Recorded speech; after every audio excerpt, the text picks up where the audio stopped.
স্বরূপগঞ্জ নামক এলাকায় নূরজাহান ও মুকুল নামের একটি স্বামী স্ত্রী থাকত।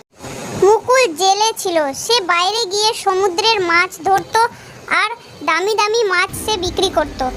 একদিন মাছ বিক্রি করার পরও কিছু কিছু দামি মাছ বেঁচে যায়, তাই সে বাড়িতে নিয়ে আসে আর তার বউকে বলে রান্না করতে।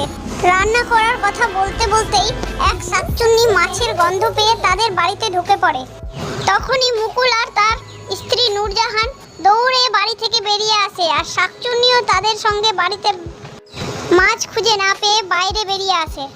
তারপর সেই লোকটি এত ভয় পায় শাকচুন্নিকে দেখে যে শাকচুন্নি লোকটির ভিতরে প্রবেশ করে আর লোকটি উধাও হয়ে গিয়ে শাকচুন্নি হয়ে যায়, তার বউয়ের সামনে চলে আসে।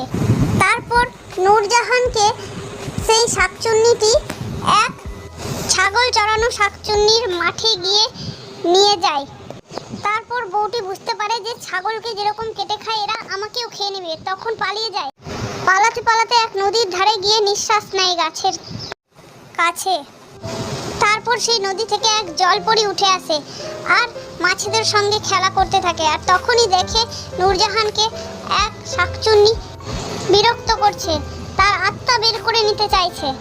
তখনই জলপরিটির উপর এক রাগ চলে আসে আর শাকচুন্নিকে সে জাদুর ছলে মেরে দেয় আর নূরজাহানকে বাঁচিয়ে নেয় আর নূরজাহানের স্বামীকেও ফিরিয়ে দেয়।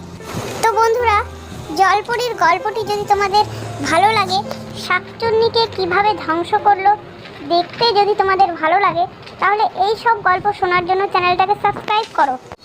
আর খুব বেশি ভালো লাগলে লাইক শেয়ার কমেন্ট করে দিও। So thank you for watching. পরে আরও ভয়ানক গল্প নিয়ে আসছি। এখন টাটা।